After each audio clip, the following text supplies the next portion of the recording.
여호와께서 여호수아에게 이르시되 일어나라. 어찌하여 이렇게 엎드렸느냐. 이스라엘이 범죄하여 내가 그들에게 명한 나의 언약을 어기었나니 곧 그들이 바친 물건을 취하고 도적하고 사기하여 자기 기구 가운데 두었느니라. 그러므로 이스라엘 자손들이 자기 대적을 능히 당치 못하고 그 앞에서 돌아섰나니 이는 자기도 바친 것이 됨이라. 그 바친 것을 너희 중에서 멸하지 아니하면 내가 다시는 너희와 함께 있지 아니하리라. 너는 일어나서 백성을 성결케 하여 이르기를 너희는 스스로 성결케 하여 내일을 기다리라. 이스라엘의 하나님 여호와의 말씀에 이스라엘아 너희 중에 바친 물건이 있나니 내가 그 바친 물건을 너희 중에서 제하기 전에는 너의 대적을 당치 못하리라. 아멘. 사랑하는 성도 여러분, 하나님께서는 우주 만물의 주인이시며 주권자로서 세상을 통치하고 계십니다.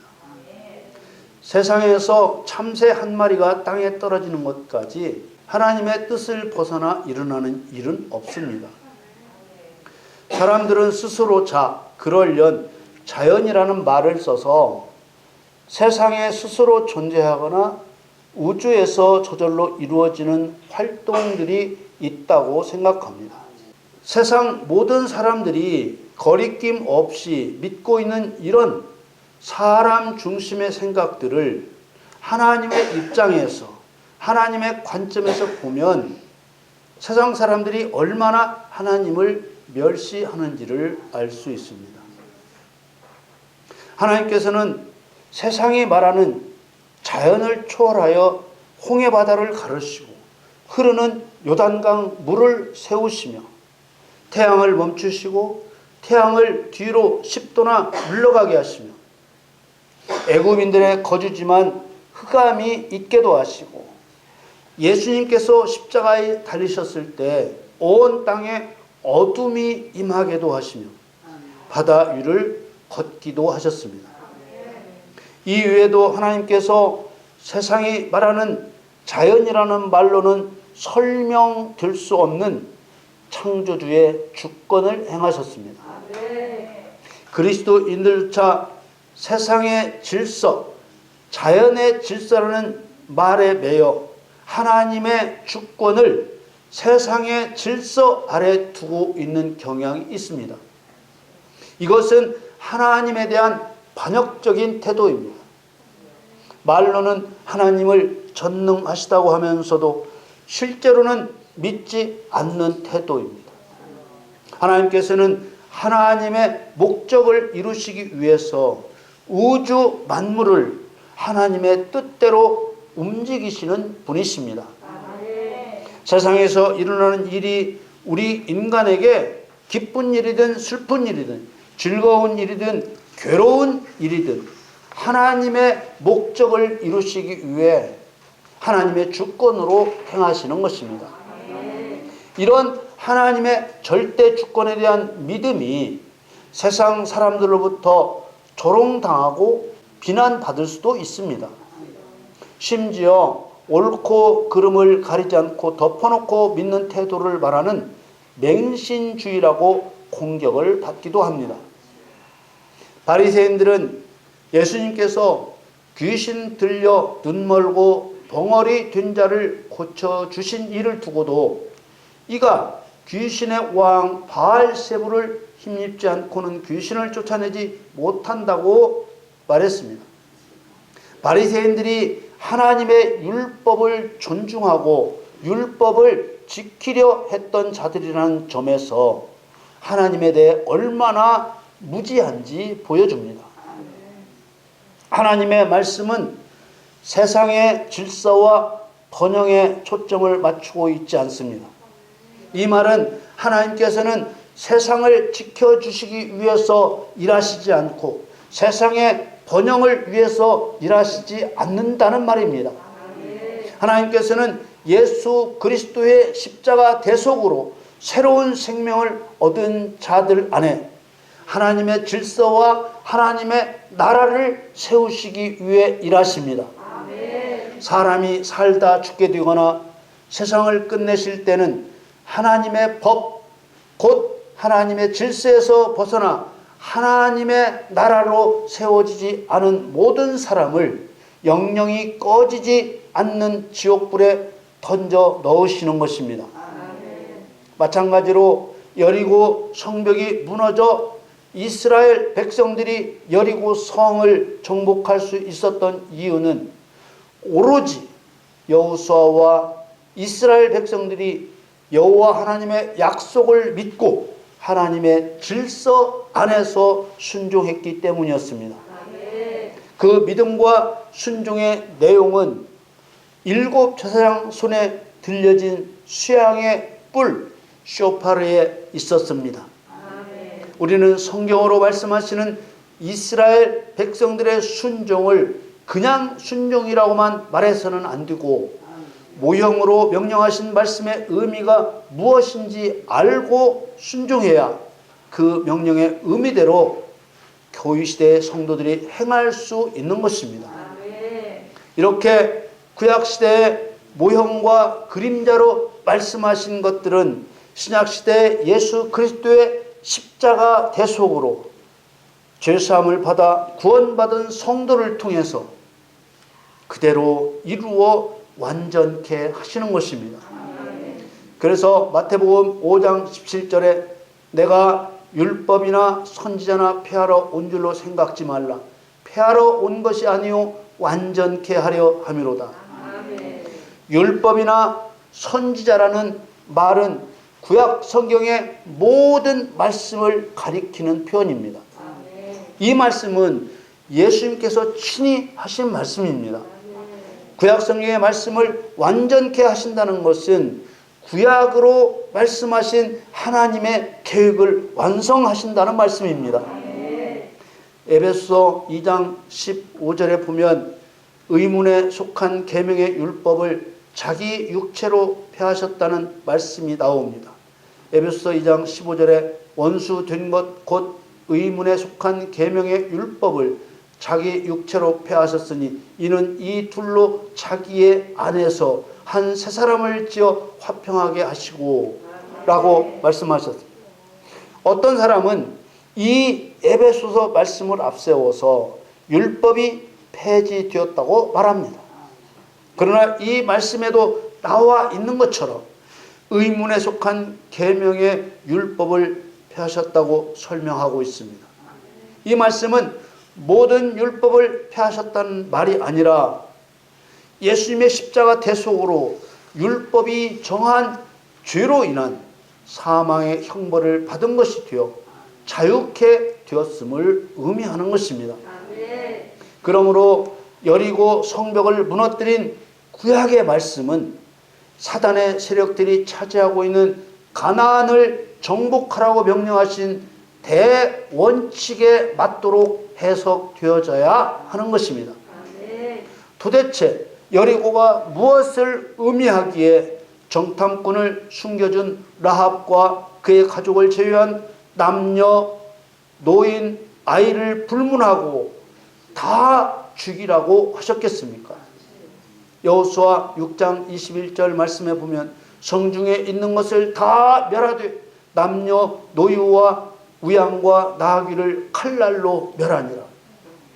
여리고는 가나안 7 족속 중에 속한 자들로 사단 세력의 모형이기 때문에 살아있는 사람은 다 죽여야 했습니다.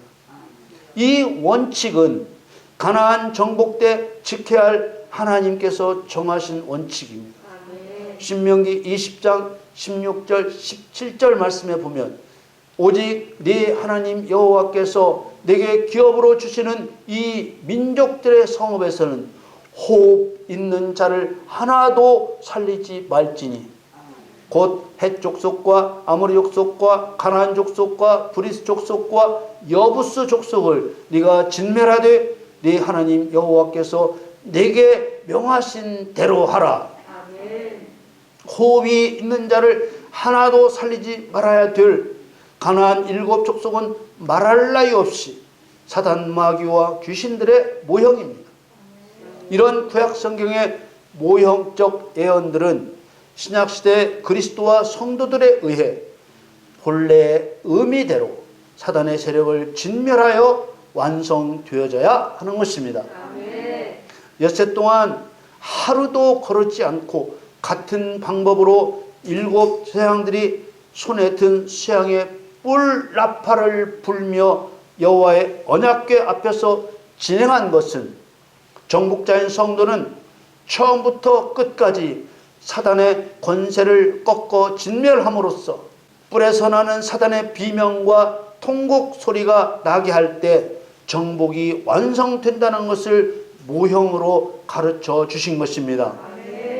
그렇다면 여리고 다음에 정복해야 했던 아이성에 대한 첫 번째 정복이 실패한 이유는 무엇일까요? 하나님께서는 첫 번째 정복이 패배한 것은 하나님의 명하신 언약을 어겼기 때문이라고 하셨습니다. 하나님께서 명하신 언약은 여리고에서 빼앗은 것은 아무것도 가지지 말라는 것이었습니다. 여호수아 6장 17절에서 19절 말씀에 이 성과 그 가운데 모든 물건은 여호와께 바치되 기생 라합과 무릇 그 집에 동거하는 자는 살리라. 이는 그가 우리의 보낸 사자를 숨겼음이니라.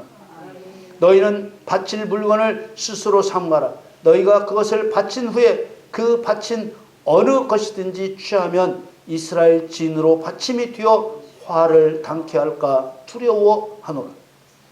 은, 금과 동철 기구들은 다 여호와께 구별될 것이니 그것을 여호와의 곳간에 드릴지니라. 하나님께서 명하신 이 언약에 따라 여리고 성에 호흡 있는 것은 다 칼날로 멸했습니다. 아까 보았던 여호수아 6장 21절 말씀에 성중에 있는 것을 다 멸하되 남녀 노유와 우양과 나귀를 칼날로 멸하니라. 그리고 빼앗은 물건들은 명령하신 언약대로 여호와의 곳간에 두었습니다. 여호수아 6장 24절 말씀에 무리가 불로 성읍과 그 가운데 있는 모든 것을 사르고 은, 금과 동철 기구는 여호와의 집 곳간에 두었더라. 하나님께서는 바칠 물건을 스스로 삼가라고 하셨습니다. 바칠 물건이란 여리고 성에서 빼앗은 은과 금과 동과 철과 기구들입니다.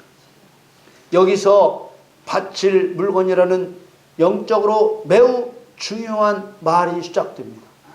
이스라엘 백성들은 여리고 정복 전쟁에서 승리하고 하나님께서 명령하신 언약대로 기생 라합과 그의 가족들 외에 모든 사람을 칼날로 죽이고 모든 바칠 물건을 크게 주의하며 여호와의 곳간에 둔 줄 알았습니다. 그런데 언약을 어긴 사람이 있었던 것입니다. 여호수아 7장 1절에 이스라엘 자손들이 바친 물건을 인하여 범죄하였으니 이는 유다 지파 세라의 증손 삽디의 손자 갈미의 아들 아간이 바친 물건을 취하였습니다. 여호와께서 이스라엘 자손들에게 진노하시니라. 이스라엘은 이런 하나님의 진노를 모른 채 아이성을 정탐하고 백성 중에서 3,000명을 보내 그 성을 정복하려 했습니다. 그러나 성 안으로 들어가 보지도 못한 채 36명이 죽임을 당했고 성문에서부터 스바림까지 쫓기면서 두들겨 맞고 죽임을 당했습니다.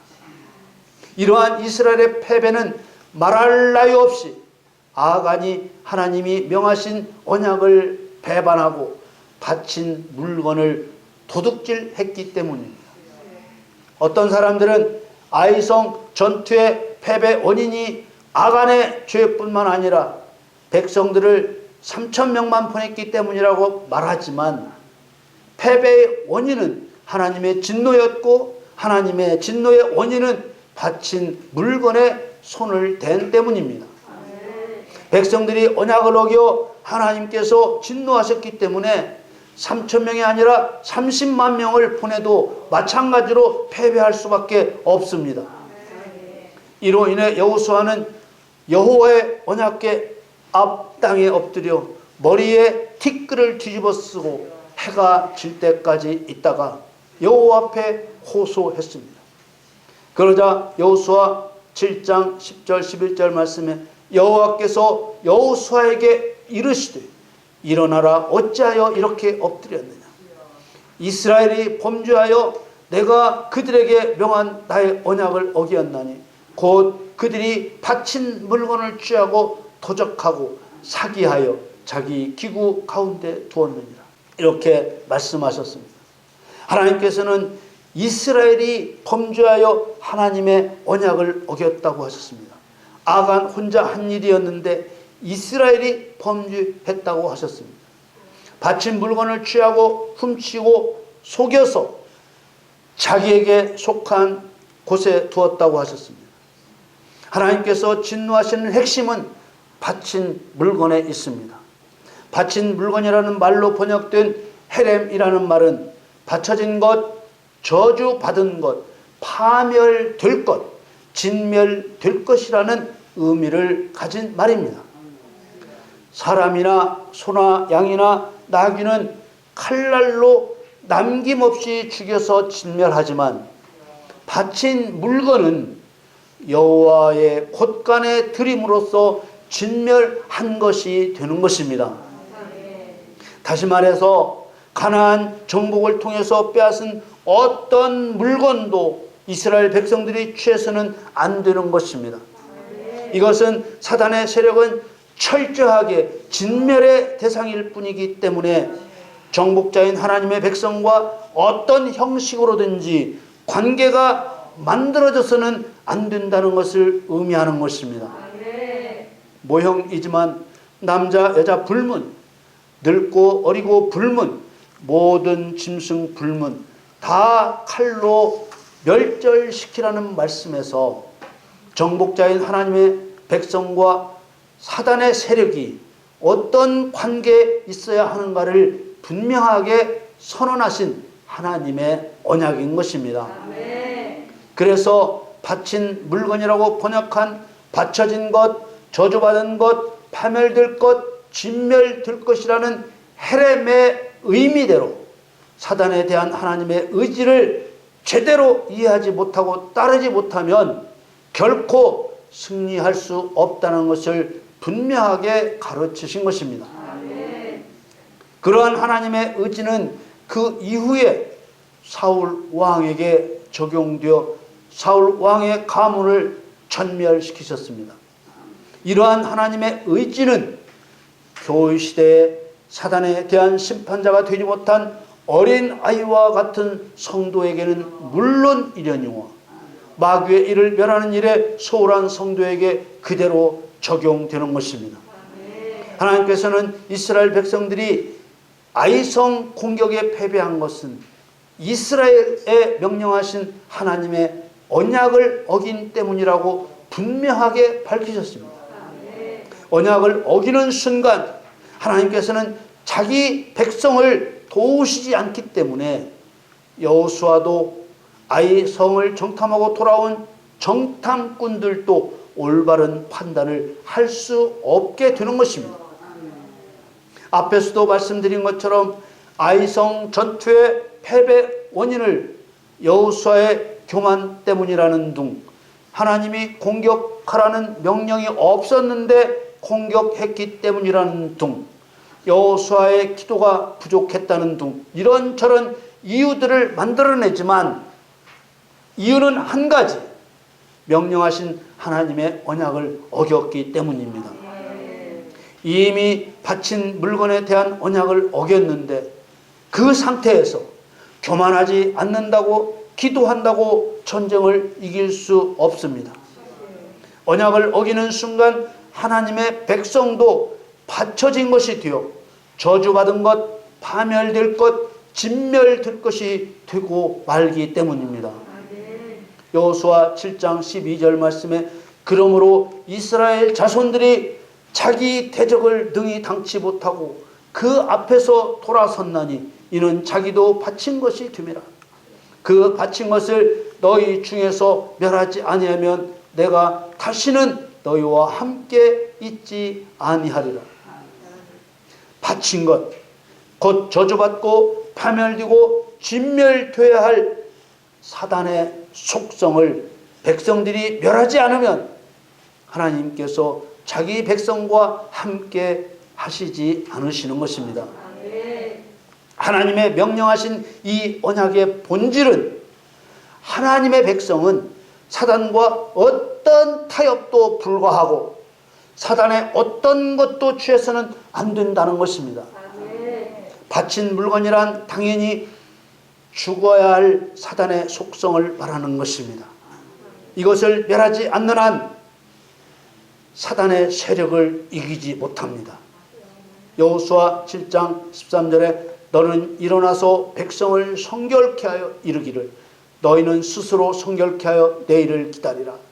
이스라엘의 하나님 여호와의 말씀에 이스라엘아 너희 중에 바친 물건이 있나니 네가 그 바친 물건을 너희 중에서 제하기 전에는 너희의 대적을 당치 못하리라.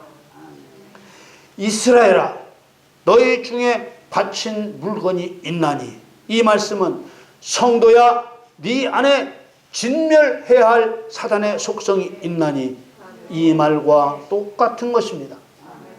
성도는 성도 자신 안에 있는 사단의 속성을 제거하기 전에는 하나님께서 함께 해주시지 않기 때문에 결코 사단의 세력을 이길 수 없게 됩니다. 뱀이 먹이를 삼키듯이 통째로 삼킴을 당하고 마는 것입니다.